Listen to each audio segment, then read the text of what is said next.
Welcome back to the Deep Dive. Today, we're tackling a really fun one. Oh, yeah. Prime Jackie Chan versus Prime Muhammad Ali. You know, the classic what if. Ah, right. That's a clash of titans, but from totally different worlds. Exactly. We've got this analysis that kind of breaks down their strengths, their weaknesses. Okay. And we're going to see, well, who likely comes out on top in different situations. It's about understanding what made them legends, really. It's fascinating. You've got Ali, the absolute king of the boxing ring, specific rules, you know. Right.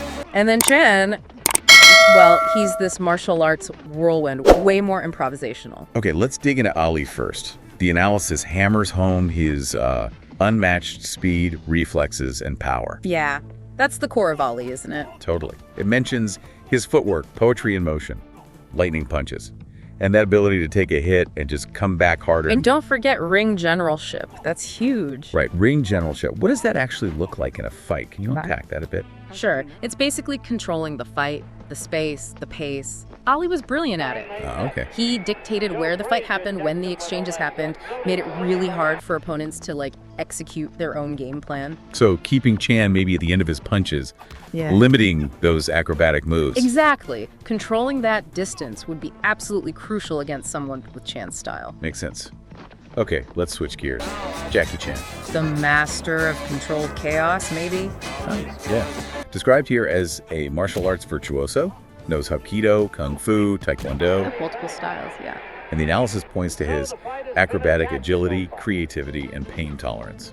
His style, a whirlwind. Yeah. Using the environment, flips, constant movement. His adaptability is just off the charts. You see it in his movies all the time, right? Using ladders, chairs, whatever's handy. Definitely.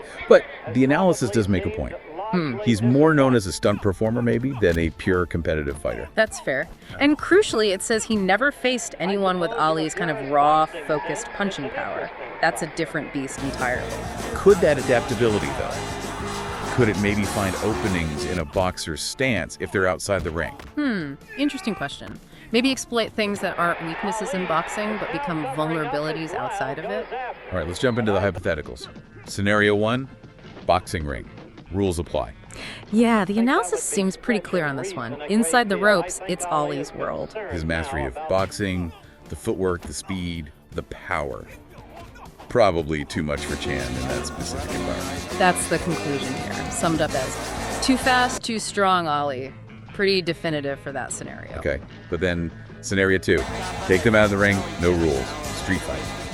Now it gets interesting. The analysis suggests Chan might actually have a shot here. Really? How so? What changes? Well, all those boxing rules vanish. Ali's used to certain limitations, right?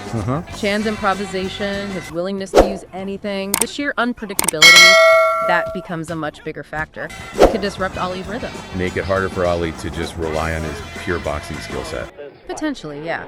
It introduces variables Ali wouldn't normally encounter. Okay, final scenario. Head-to-head, prime versus prime. No specific rules mentioned, but maybe more of a direct, open confrontation than a street fight ambush. Right, sort of a neutral ground, maybe? Yeah, something like that. The analysis still leans towards Ali here. Why is that, do you think? Well, even without boxing rules, Ali's fundamental advantages, that blinding speed and genuine knockout power, they don't just disappear. Still major factors. Huge factors in any direct confrontation. Chan's diverse skills are amazing, but dealing with the sheer velocity and force of a prime Ali punch, that's an immense challenge, rules or no rules. So wrapping up based on this analysis, it really seems like Ali's specific boxing attributes, particularly speed and power, giving the overall edge in most direct fight scenarios. It looks that way, yeah. Which kind of brings up a cool thought, doesn't it? What's that? How much the specific environment and the rule set dictate who's better. You know, is the greatest in one sport automatically the greatest if you change the context? Good point. Like, would a champion swimmer be the best aquatic athlete if the event was, underwater wrestling? Exactly. So maybe think about other matchups that seem straightforward. How might they change if you tweak the rules or the arena? Something to chew on.